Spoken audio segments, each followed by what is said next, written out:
Bonjour tout le monde, bienvenue sur le tirage du jour du 18 juin. J'espère que vous allez bien en ce dimanche. Alors aujourd'hui c'est la Saint-Léonce, Amanda, Amande, donc les dérivés qui peuvent aller aussi avec. Les naissances relevées, 1986, Richard Gasquet, le joueur de tennis. 1975, Jamel Debbouze, l'humoriste et l'acteur.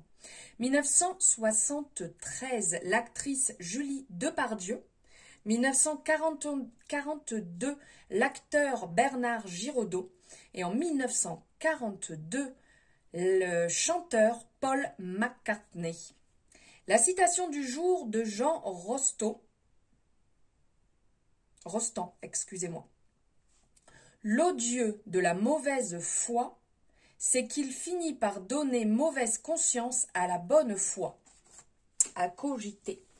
Allez, nous allons voir aujourd'hui avec la libération énergétique, quel message à recevoir, quelle est l'énergie à recevoir.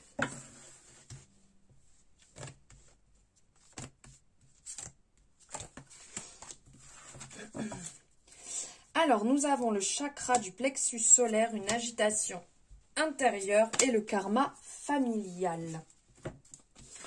Alors ici, avec le plexus solaire, vous avez peut-être besoin de travailler dessus. Donc ici, on parle de 2 soins.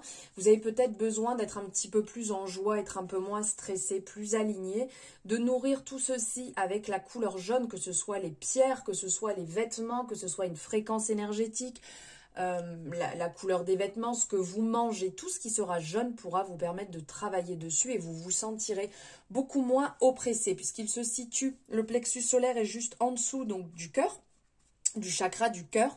Et donc, c'est une zone, en fait, qui peut facilement se bloquer, se refermer et nous faire relativement mal. Après, on a du mal à respirer, on sent que ça bloque à ce niveau-là, on peut à peine y toucher quand c'est comme ça. Donc là, il y a un travail de joie à effectuer dessus. On parle d'agitation intérieure, donc bien entendu, quand on parle de stress, d'angoisse, qui peut être un petit peu compliqué et bloquer le chakra du plexus solaire, justement, l'agitation intérieure, quelque chose qui vient tourner un petit peu en boucle, il y a peut-être des désaccords, il y a peut-être des peurs sur votre situation, dans une relation. Il y a quelque chose qui vient vous malmener intérieurement. Et donc là, on vous appelle à amener beaucoup plus de joie, de douceur sur vous-même, de moins nourrir les doutes et de plus aller dans... Alors, facile à dire, mais quelque chose de beaucoup plus doux qui va vous faire du bien. Là, on le voit, le fait de fleurir plutôt que de noircir la situation. Et on parle aussi de karma familial qui peut être un petit peu lourd, qui peut tourner en boucle et qui peut venir et revenir. Pourquoi pas travailler dessus pour comprendre justement ce qui fait que ça tourne en boucle. Ensuite, on a la guérison émotionnelle, l'équilibre, le chakra sacré et le chakra coronal. Mais écoutez, c'est pas très étonnant quand on parle de guérison émotionnelle. Suite à ces doutes, ces angoisses que vous pouvez avoir, on vous appelle justement à travailler dessus.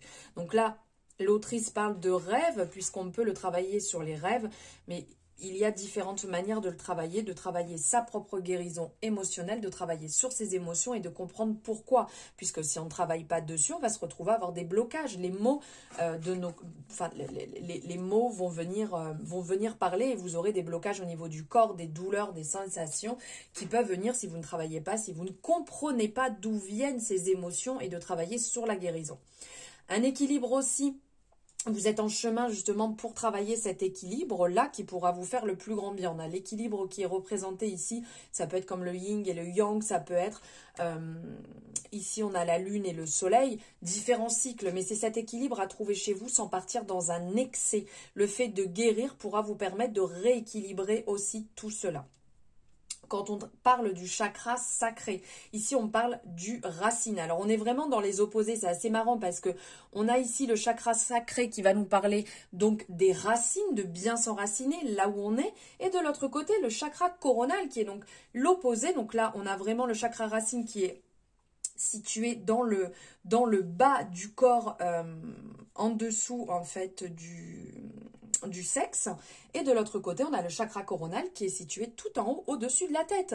Donc en fait si il n'y a pas l'un ou l'autre d'équilibré, vous pouvez vite vous retrouver complètement déséquilibré. Vu que le chakra coronal, c'est par ici, en fait, on le voit bien, hein, c'est par ici où ça va rentrer, l'information, en fait, va rentrer. Et hop, ici, où on est sur la fin. Donc, on sent qu'il y a un déséquilibre ici, un manque d'équilibrage. Donc, vous pouvez très bien le travailler, comme je vous ai dit tout à l'heure, avec des fréquences, avec l'alimentation, avec la méditation, le fait d'aller par exemple pour l'ancrage, d'aller marcher à pieds nus directement sur la terre, c'est formidable comme ancrage, d'être au contact de la nature. Au niveau du chakra coronal, vous pouvez le travailler donc aussi méditation, vous pouvez le travailler en visualisation de différentes manières. De toute manière, je ne suis pas ici thérapeute, je vous donne les conseils que je connais, mais vous pouvez trouver une source infinie d'informations sur internet à ce niveau-là pour pouvoir travailler justement votre ancrage, vos chakras, vos équilibres. Au niveau du chakra sacré aussi, il peut y avoir quelque chose qui est en lien avec la sexualité qui peut, vu qu'on est juste à côté, bloquer. Ça peut être aussi une piste, étant juste à côté, bien entendu. Je vous souhaite une merveilleuse journée. J'espère que ce tirage vous aura parlé. N'hésitez pas, comme je vous dis, à liker et à vous abonner si ce n'est pas fait et partager autour de vous avec grand plaisir. Je vous souhaite une merveilleuse journée, un bon repos si vous ne travaillez pas et je vous dis à demain.